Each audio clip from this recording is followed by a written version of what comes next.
भारत के विभिन्न राजनीतिक दलों को राष्ट्रीय या क्षेत्रीय दल का दर्जा देने का अधिकार किसको है? संसद को, राष्ट्रपति को, चुनाव आयोग को या सर्वोच्च न्यायालय को? तो राइट आंसर हो जाएगा चुनाव आयोग को। संस्था कौन सा है? तो भारत निर्वाचन आयोग। संवैधानिक आधार क्या है? तो अनुच्छेद 124 के अंतर्गत चुनाव आयोग की स्थापना की गई है। और कार्य क्या है? तो राष्ट्रीय एवं राज्य यानी क्षेत्रीय दलों को मान्यता प्रदान करना। मान्यता का आधार क्या है? तो लोकसभा एवं विधानसभा चुनाव में प्राप्त मत का प्रतिशत एवं सीटों का प्रदर्शन के आधार पर। और चुनाव और संबंधित आदेश यानी चुनाव चिन्ह आरक्षण एवं आवंटन आदेश संख्या 1968 के तहत क्या करती है? तो चुनाव चिन्ह निर्धारण करती है। और राष्ट्रीय दल का लाभ पर क्या होता है? तो पूरे भारत में एक ही चुनाव चिन्ह का उपयोग आप कर सकते हैं। मुख्यालय कहाँ स्थित है? तो नई दिल्ली में। और संरचना क्या है? तो एक निर्वाचन आयुक्त प्लस 2 निर्वाचन आयुक्त होते हैं, ध्यान रखेंगे। एक मुख्य निर्वाचन आयुक्त होते हैं, उनके साथ 2 निर्वाचन, यानी कुल सदस्यों की संख्या कितनी होती है? तो 3। लोकसभा चुनाव में निर्वाचित होने के लिए किसी व्यक्ति के लिए न्यूनतम सीमा क्या है? 18 वर्ष, 21 वर्ष, 25 वर्ष या इनमें से कोई नहीं? तो राइट आंसर हो जाएगा 25 वर्ष। लोकसभा सदस्यों की न्यूनतम आयु सीमा कितनी है? तो 25 वर्ष है। राज्यसभा की न्यूनतम आयु सीमा कितनी है? तो 30 वर्ष है, ध्यान रखेंगे। और मतदाता बनने की आयु सीमा यानी वोट कितने वर्षों में दे सकते हैं? तो 18 वर्षों में। किस संविधान संशोधन के अंतर्गत? 61वां संविधान संशोधन 1988 के अंतर्गत। संबंधित अनुच्छेद कौन सा है? तो अनुच्छेद 84 है। इसमें क्या है? तो संसद सदस्य की अर्हता का वर्णन किया गया। संबंधित नियम क्या है? तो जनप्रतिनिधि अधिनियम 1951 के अंतर्गत है। लोकसभा सदस्यों की अधिकतम आयु सीमा क्या है? तो कोई निर्धारित नहीं है, ध्यान रखेंगे। अधिकतम सीमा कोई निर्धारित नहीं है। और राज्यसभा एक क्या है? तो अस्थायी सदन है, यानी भंग नहीं किया जा सकता। भारतीय संविधान का कौन सा अनुच्छेद संवैधानिक प्रावधानों की संघीय संसद यानी राज्य विधान पालिकाओं द्वारा बनाए गए नियमों कानूनों पर प्राथमिकता प्रदान करता है? तो कौन सा अनुच्छेद है? 13, 32, 245 या 326? तो राइट आंसर हो जाएगा 245। राज्यसभा का सभापति कौन है? राष्ट्रपति, उपराष्ट्रपति, प्रधानमंत्री या लोकसभा अध्यक्ष? तो राइट आंसर हो जाएगा उपराष्ट्रपति। संबंधित अनुच्छेद कौन सा है? तो अनुच्छेद 64 और अनुच्छेद 89 के अंतर्गत है। राज्यसभा का प्रधान सभापति कौन होता है? तो भारत का राष्ट्रपति होता है। और राज्यसभा का सदस्य वो ध्यान रखेंगे कौन सा ऐसा अध्यक्ष होते हैं जो सदन का सदस्य नहीं होते हैं? तो ध्यान रखेंगे, पूछता है तो हमेशा तो भारत का उपराष्ट्रपति यानी राज्यसभा। राज्यसभा का अध्यक्ष उस सदन का सदस्य नहीं होते हैं। और कार्यकाल कितना होता है? तो 5 वर्ष उपराष्ट्रपति के रूप में। मुख्य कार्य क्या है? तो राज्यसभा की कार्यवाही का संचालन करना, ध्यान रखेंगे। और त्यागपत्र किसको सौंपते हैं? तो राष्ट्रपति को। भारतीय राजनीति व्यवस्था में इनमें से कौन सा सर्वोच्च है? सर्वोच्च न्यायालय, संविधान, संसद या धर्म? तो राइट आंसर हो जाएगा संविधान।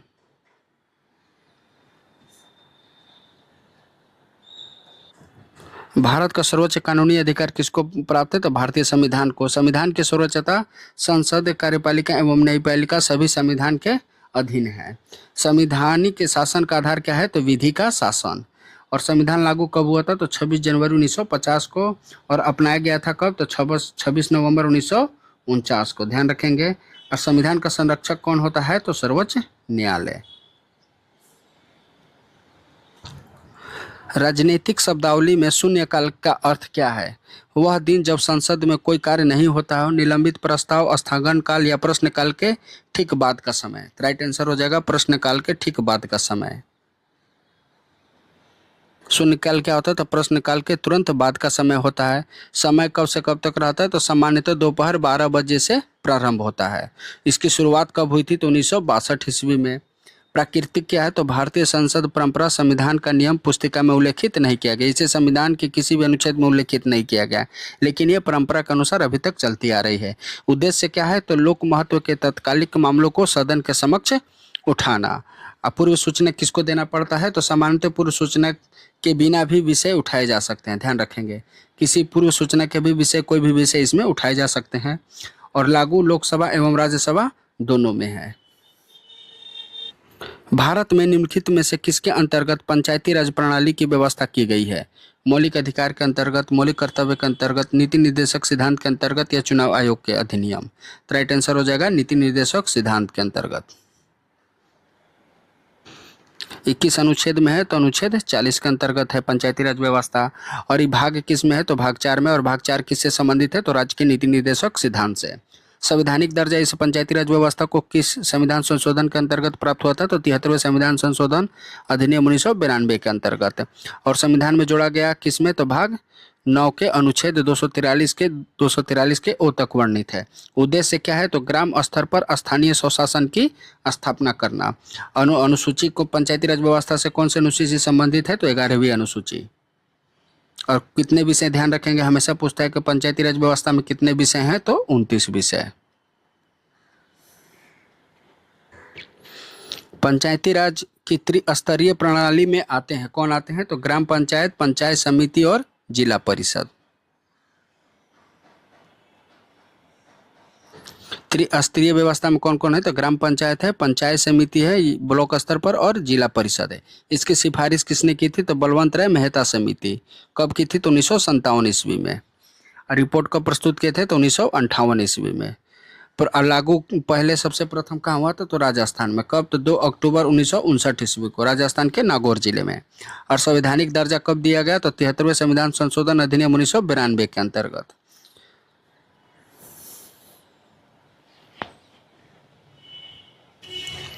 शुंग वंश के बाद किस वंश ने भारत पर राज्य किया, सातवाहन, कुषाण, कौरव या गुप्त। राइट आंसर हो जाएगा कौरव। कुमार संभव महाकाव्य किस कवि ने लिखा है तो कुमार संभव के रचनाकार हैं कालिदास। इस भाषा में लिखी गई है तो संस्कृत भाषा में। अब मुख्य विषय क्या था तो शिव पार्वती विवाह एवं कार्तिकेय का जन्म का वर्णन किया गया है। कालिदास का काल कौन सा था तो ये गुप्त काल में होते, यानी चंद्रगुप्त द्वितीय के शासनकाल में ये एक प्रमुख कवि थे।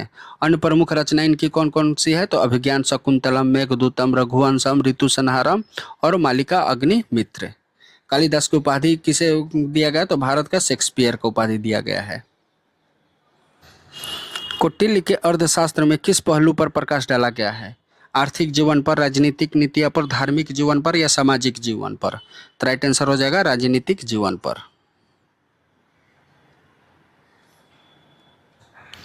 तैमूर के आक्रमण के बाद भारत में किस वंश का राज्य स्थापित हुआ, लोधी वंश का, सैयद वंश का, तुगलक वंश का या खिलजी वंश का। तो राइट आंसर हो जाएगा सैयद वंश का। तैमूर का आक्रमण कब हुआ था तो 1398 ईस्वी में। तैमूर के समय दिल्ली का शासक कौन था तो नसरुद्दीन मोहम्मद तुगलक। और सैयद वंश का संस्थापक कौन है तो खिज्र खां। और सैयद वंश की स्थापना कब हुई थी तो 1414 ईस्वी में। और सैयद वंश का अंतिम शासक कौन था तो आलम शाह। और सैयद वंश के बाद कौन सा वंश आया तो लोधी वंश। निम्नलिखित में से किस सुल्तान के दरबार में सबसे अधिक गुलाम थे, बलबन के दरबार में, अलाउद्दीन खिलजी के, मोहम्मद बिन तुगलक के या फिरोज शाह तुगलक के। राइट आंसर हो जाएगा फिरोज शाह तुगलक के।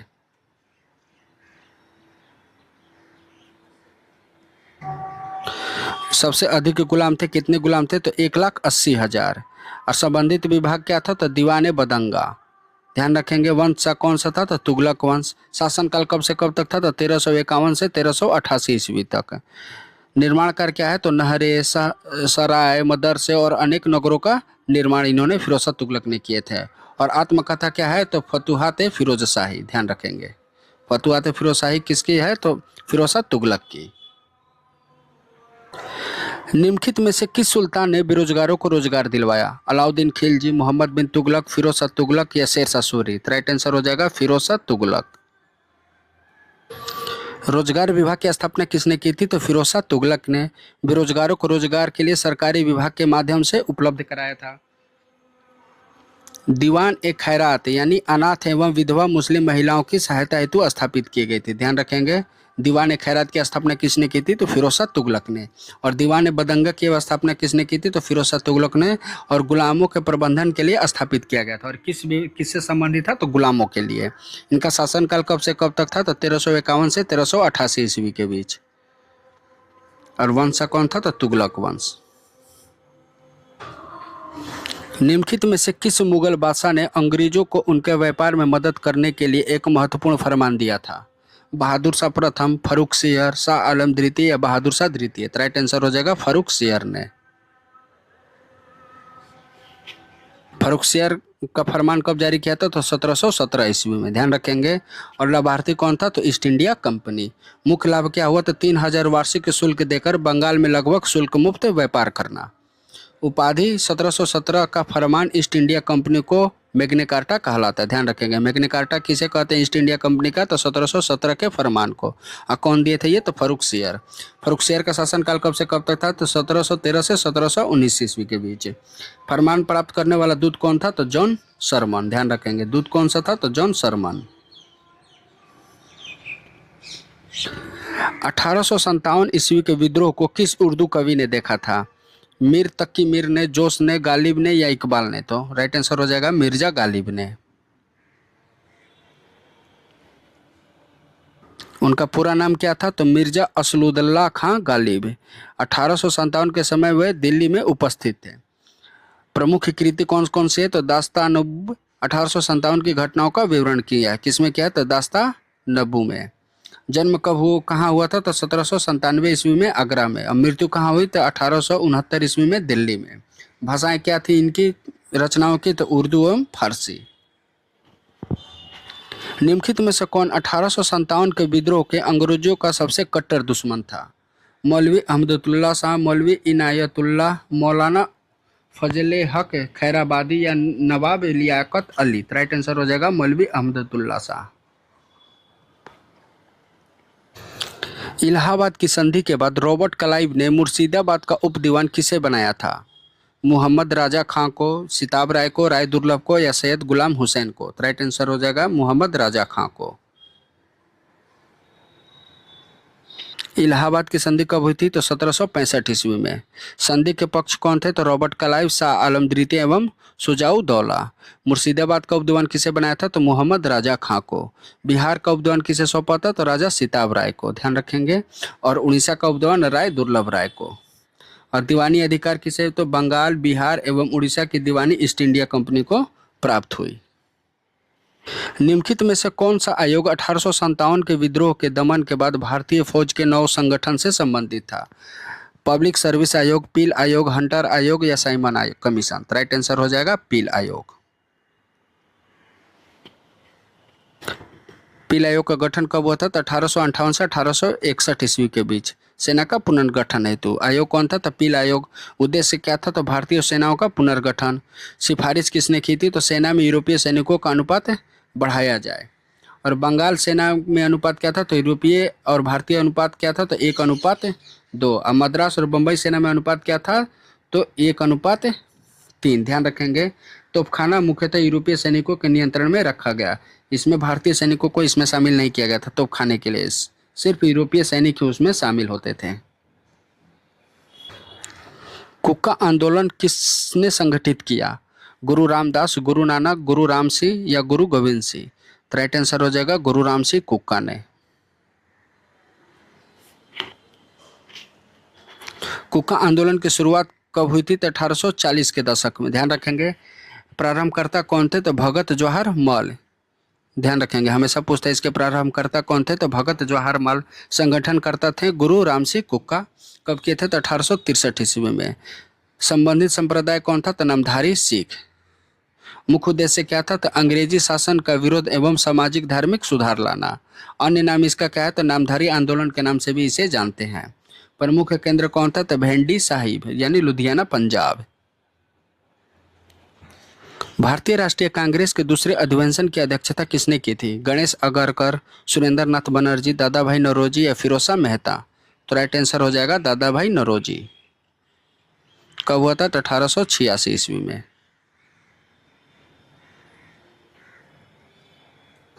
दूसरा अधिवेशन हुआ था 1886 ईस्वी में कलकत्ता में। अध्यक्ष कौन थे? तो दादा भाई नौरोजी।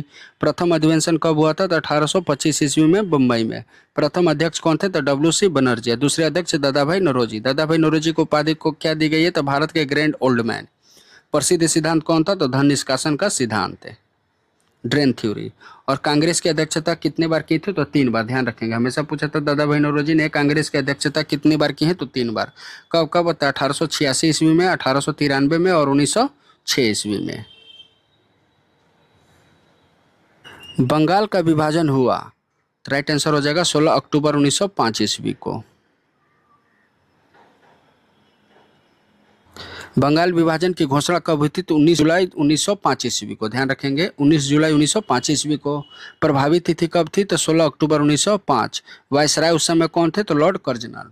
पूर्वी बंगाल एवं असम की राजधानी उस समय क्या थी? तो ढाका थी। ध्यान रखेंगे। और पश्चिम बंगाल की राजधानी क्या बनाई गई? तो कोलकाता। विभाजन रद्द कब हुआ? तो 1911 ईस्वी में। उस समय गवर्नर कौन थे? तो लॉर्ड हार्डिंग द्वितीय। विरोध आंदोलन कब था? इसके विरोध में स्वदेशी एवं बहिष्कार आंदोलन चलाया गया था। स्वदेशी एवं बहिष्कार आंदोलन का संबंध किससे है? तो बंगाल विभाजन से। आजाद हिंद फौज की स्थापना कहाँ की गई थी? जापान में, बर्मा में, सिंगापुर में या इंग्लैंड में? तो राइट आंसर हो जाएगा सिंगापुर में। स्थापना हुई थी सिंगापुर में। कब हुई थी? तो 1942 ईस्वी में। प्रथम संस्थापक कौन थे? तो कैप्टन मोहन सिंह। हमेशा पूछता है कि प्रथम संस्थापक कौन थे आजाद हिंद फौज के? तो कैप्टन मोहन सिंह। नेतृत्व ग्रहण किसने किया था? सुभाष चंद्र बोस। कब किया था? तो 1943 ईस्वी में। अस्थायी आजाद हिंद सरकार की स्थापना कब की गई थी? 21 अक्टूबर 1943 ईस्वी को। इसका मुख्यालय कहाँ था? तो सिंगापुर में। प्रसिद्ध नारा क्या था इसका? तो दिल्ली चलो। भगत सिंह, राजगुरु और सुखदेव को फांसी की सजा कब दी गई थी? राइट आंसर हो जाएगा 23 मार्च 1931 ईस्वी को। कैबिनेट मिशन की अध्यक्षता किसके द्वारा की गई थी? लॉर्ड एटलीस, स्टेफोर्ड क्रिप्स, क्लीमेट एटली या सर पी लॉरेंस? तो राइट आंसर हो जाएगा सर पेंथिक लॉरेंस के द्वारा। कैबिनेट मिशन कब भारत आया था? तो 24 मार्च 1946 ईस्वी को। अध्यक्ष कौन थे? तो लॉर्ड पेंथिक लॉरेंस। अन्य सदस्य कौन कौन से हैं? तो सर स्टोफोर्ड क्रिप्स एवं एवी अलेक्जेंडर। ब्रिटिश उस समय प्रधानमंत्री कौन थे? तो क्लीमेट एटली। ध्यान रखेंगे। मुख्य उद्देश्य क्या था? तो भारत के लिए सत्ता हस्तांतरण की योजना बनाना एवं संविधान सभा के गठन की मार्ग को प्रशस्त करना। संविधान सभा का गठन किस मिशन के अंतर्गत होता है? तो कैबिनेट मिशन योजना के अंतर्गत। हमेशा पूछता है कब कैबिनेट मिशन योजना आया था? तो 1946 ईस्वी में। अंतरिम सरकार का गठन हमेशा पूछता है कब हुआ था? तो 2 सितंबर 1946 ईस्वी को। विश्व की सबसे ऊंची चोटियां किस प्रकार के पर्वतों में पाई जाती है? प्राचीन मोड़दार पर्वत, नवीन मोड़दार पर्वत, अवशिष्ट पर्वत या ब्लॉक पर्वत? तो राइट आंसर हो जाएगा नवीन मोड़दार पर्वत पर। भाखड़ा नांगल किस नदी पर बनाया गया है? रावी नदी पर, सिंधु नदी पर, चिनाब नदी पर या सतलज नदी पर? तो राइट आंसर हो जाएगा सतलज नदी पर। स्थान क्या है? तो बिलासपुर, हिमाचल प्रदेश में। परियोजना का नाम क्या है? तो भाखड़ा नांगल परियोजना। निर्माण कब हुआ था? तो 1948 ईस्वी में। उद्घाटन कब हुआ था? तो 1963 ईस्वी में। किसने किया था? तो पंडित जवाहरलाल नेहरू ने। लाभान्वित राज्य कौन सा? तो पंजाब, हरियाणा, राजस्थान एवं हिमाचल प्रदेश। मुख्य उद्देश्य क्या था? तो सिंचाई, जल विद्युत उत्पादन एवं बाढ़ नियंत्रण। विशेष उपनाम क्या है? तो भारत, आधुनिक भारत के मंदिर। किसने कहा था? तो पंडित जवाहरलाल नेहरू ने। ध्यान रखेंगे इसे आधुनिक भारत का मंदिर किसने कहा था? तो पंडित जवाहरलाल नेहरू ने। लक्षद्वीप में कितने द्वीप हैं? 17, 27, 36 या 47? तो राइट आंसर हो जाएगा 36। द्वीपों की संख्या कितनी है? तो 36। लक्षद्वीप की राजधानी कहाँ है? तो कवरत्ती। भारत का सबसे छोटा केंद्र शासित प्रदेश कौन सा है? तो ध्यान रखेंगे लक्षद्वीप ही है। और द्वीपों का प्रकार क्या है? तो प्रवाल द्वीपों से निर्माण हुआ है। आबाद क्या है? आबादी लगभग है तो 10। मुख्य भाषा क्या है? तो मलयालम। और सर्वोच्च बिंदु कौन है? तो चेरमानी। लगभग कितने मीटर है? तो 5 मीटर। ध्यान रखेंगे। उच्च न्यायालय क्या है? तो केरल उच्च न्यायालय के अंतर्गत आता है। झारखंड में लौह अयस्क के उत्पादन में सर्वाधिक महत्वपूर्ण जिला कौन सा है? डाल्टनगंज, हजारीबाग, धनबाद या सिंहभूमि? तो राइट आंसर हो जाएगा सिंहभूमि। हमेशा पूछता है कि सिंहभूमि किस लिए प्रसिद्ध है? तो लौह अयस्क के लिए। मैथान, बेल पहाड़ी एवं तिलैया बांध किस नदी पर बनाया गया है? दामोदर, बराकर, कोनार या बोकारो? तो राइट आंसर हो जाएगा बराकर नदी पर। रुपए का अंतिम बार अवमूल्यन किया गया था। कब किया गया था? तो जुलाई 1951 ईस्वी में। ध्यान रखेंगे। अंतिम आधिकारिक अवमूल्यन कब हुआ था? तो 1 जुलाई 1991 ईस्वी में। अवमूल्यन के चरण कितने थे? तो हमें ध्यान रखेंगे पूछता है कि कितने चरण में हुआ था? तो 2 चरण में, 1 जुलाई एवं 3 जुलाई को। अवमूल्यन की मात्रा क्या थी? तो लगभग 18 से 19%। मुख्य कारण क्या था? तो 1991 का भुगतान संतुलन। उद्देश्य क्या था? तो निर्यात को बढ़ावा देना एवं विदेशी मुद्रा संकट से उबरना। भारत में आधिकारिक अवमूल्यन कब हुआ? तो 20 सितंबर 1949 को, 6 जून 1966 को और 1 जुलाई 1991 को। यानी कुल कितने बार हुआ है? तो 3 बार। ध्यान रखेंगे, हमेशा पूछता है कुल कितने बार अवमूल्यन हुआ है मुद्रा का? तो 3 बार। कब कब? तो 1949 में, 1966 में और 1991 ईस्वी में। भारत में राष्ट्रीय आय का आकलन एकत्रित किया जाता है योजना आयोग द्वारा, आरबीआई द्वारा, केंद्रीय सांख्यिकी संगठन के द्वारा या भारतीय सांख्यिकी संस्था द्वारा। तो राइट आंसर हो जाएगा केंद्रीय सांख्यिकी संगठन के द्वारा। पदार्थों के संवेग और वेग के अनुपात में कौन सी भौतिक राशि प्राप्त होती है? तो संवेग के सूत्र क्या होता है? तो P बराबर mv, यानी द्रव्यमान गुणे वेग, और वेग बाई वेग के अनुपात। तो वेग वेग कट जाएगा तो क्या प्राप्त होगा? तो द्रव्यमान। m से क्या है? तो द्रव्यमान। राइट आंसर हो जाएगा क्या प्राप्त होता था? तो द्रव्यमान। दो उत्तरोत्तर श्रृंग और दो उत्तरोत्तर गर्त के बीच की दूरी को क्या कहते हैं? आयाम, तरंगदैर्घ्य, आवृत्ति, या इनमें से कोई नहीं। राइट आंसर हो जाएगा तरंगदैर्घ्य।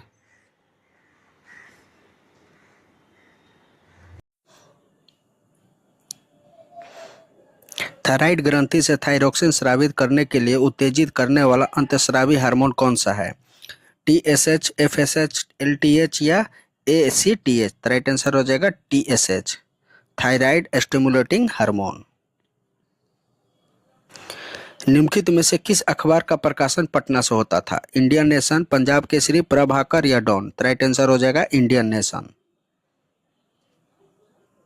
स्थापना कब हुई थी? तो 1931 ईस्वी में। संस्थापक कौन थे? तो महाराजा कामेश्वर सिंह। कहाँ के थे? तो दरभंगा के। प्रकाशन स्थल क्या था? तो पटना, बिहार। भाषा क्या थी उसकी? तो अंग्रेजी भाषा में हो रही थी। और महत्व क्या था? तो भारतीय स्वतंत्रता आंदोलन के दौरान प्रभावशाली समाचार पत्रों में से एक था, और बिहार के प्रमुख अंग्रेजी समाचार पत्रों में इसकी गणना की जाती है।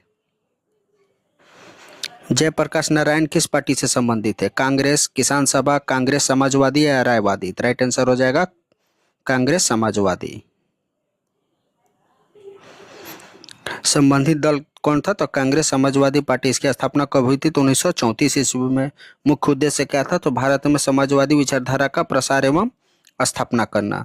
विशेष भूमिका क्या थी? तो कांग्रेस समाजवादी पार्टी के प्रमुख नेता एवं महासचिव भी रहे। अन्य तथ्य क्या? तो 1974 ईस्वी के संपूर्ण क्रांति आंदोलन में प्रमुख नेता और लोकनायक के नाम से प्रसिद्ध हुए। त्रिवेणी नहर किस नदी से पानी आता है? सोन नदी से, कोसी नदी से, गंडक नदी से या म्यूराक्षी नदी से? तो राइट आंसर हो जाएगा गंडक नदी से। निम्नलिखित में से बिहार के कौन से जिले के कुछ इलाके पश्चिमी बंगाल को दिए गए थे? जमशेदपुर, भागलपुर, समस्तीपुर, पूर्णिया या मानभूम या और राजगीर? राइट आंसर हो जाएगा पूर्णिया और मानभूम। मानभूम। क्षेत्र हस्तांतरण वर्ष कब बनाया था? तो 1956 ईस्वी में यह काम किया गया था। और संबंधित अधिनियम कौन था? तो बिहार एवं पश्चिम बंगाल अधिनियम 1956। लागू होने की तिथि क्या थी? तो 31 अगस्त 1956। हस्तांतरित क्षेत्र का था? तो पूर्णिया एवं मानभूम जिले के कुछ भाग। मुख्य उद्देश्य क्या था? तो भाषाई आधार पर राज्यों का पुनर्गठन करना। विशेषतः मानभूम जिले का अधिकांश भाग पश्चिम बंगाल के पुरुलिया जिले में शामिल कर दिया गया। झारखंड बनने के पश्चात बिहार में लगभग कितने जिले रह गए थे? 37, 65, 60 या 62? राइट आंसर हो जाएगा 37 जिले। 15 नवंबर 2000 को बिहार से अलग होकर झारखंड राज्य का गठन हुआ था। झारखंड बनने के समय बिहार में 37 जिले शेष रह गए थे। बाद में अरवल जिला, सबसे नया जिला कौन सा है? तो अरवल जिला 2001 के गठन के बाद बिहार में जिलों की संख्या कितनी हो गई? तो 38 हो गई। वर्तमान में बिहार के कुल कितने जिले हैं? तो 38 ही हैं। चापचार कुट किस भारतीय राज्य का प्रमुख सांस्कृतिक उत्सव है? नागालैंड, मिजोरम, मणिपुर या त्रिपुरा? राइट आंसर हो जाएगा मिजोरम। अगर आप इसका PDF प्राप्त करना चाहते हैं तो हमारे Telegram channel home study bye Akhilesh sir पे जाकर बिल्कुल फ्री में PDF प्राप्त कर सकते हैं। चलिए आगे देखते हैं। संबंधित राज्य कौन सा है? तो मिजोरम है। उत्सव का समय कब मनाया जाता है? तो मार्च के बसंत ऋतु में। मनाने वाला समुदाय कौन सा है? तो मिजो जनजाति। ध्यान रखेंगे। संबंधित कृषि, इनसे संबंधित कृषि कौन सा है? तो झूम या स्थानांतरण खेती। मुख्य उद्देश्य क्या है? तो फसल कटाई के बाद सांस्कृतिक उत्सव मनाना। प्रमुख आकर्षक कौन है? तो पारंपरिक नृत्य, संगीत और लोक सांस्कृतिक कार्यक्रम। यहाँ से करंट अफेयर का वीडियो स्टार्ट होता है, तो चलिए देखते हैं। वित्तीय वर्ष 2024-25 में भारत का सबसे बड़ा कपड़ा निर्यातक राज्य कौन बना? तो राइट आंसर हो जाएगा तमिलनाडु। वैश्विक आतंकवाद सूचकांक 2026 में भारत की रैंक क्या है? तो भारत की रैंक है 13वीं। शीर्ष स्थान पर कौन सा देश है? तो पाकिस्तान है। ध्यान रखेंगे। कुल कितने देश भाग लिया है? तो 163। और आधार क्या था? तो आतंकवादी घटनाएं, मृत्यु, घायल और आर्थिक प्रभाव। गणित का नोबेल पुरस्कार कहा जाने वाला एबल पुरस्कार 2024 किसे दिया गया है? तो राइट आंसर हो जाएगा गाई फाल्टिंगस को। राष्ट्रीय पिछड़ा वर्ग आयोग का नया अध्यक्ष किसे नियुक्त किया गया है? तो किसे नियुक्त किया गया है? तो साध्वी निरंजन ज्योति को। मणिपुर हिंसा जांच आयोग के नए अध्यक्ष कौन बने हैं? तो राइट आंसर हो जाएगा जस्टिस बलबीर सिंह चौहान। रणजी ट्रॉफी 2025-26 का खिताब किस टीम ने जीता? तो किस टीम ने जीता है? तो जम्मू एवं कश्मीर ने। सिक्किम सरकार ने पावयोंग हवाई अड्डे का नाम किस स्वतंत्रता सेनानी के नाम पर रखने की घोषणा की है? तो किस स्वतंत्रता सेनानी? तो त्रिलोचन पोखरेल के नाम पर। ऑस्ट्रेलिया के कप्तान एलिसा हिली ने अपना अंतिम एक दिवसीय मैच किस टीम के खिलाफ खेला? तो किस टीम के खिलाफ खेला है? तो भारत के खिलाफ। आंध्र प्रदेश में मानव वन्यजीव संघर्ष को कम करने के लिए कौन सा प्रोजेक्ट लॉन्च किया गया है? तो प्रोजेक्ट का नाम है प्रोजेक्ट हनुमान। आज का वीडियो यहीं समाप्त होता है। मिलते हैं अगले वीडियो में नए महत्वपूर्ण प्रश्नों के साथ। धन्यवाद।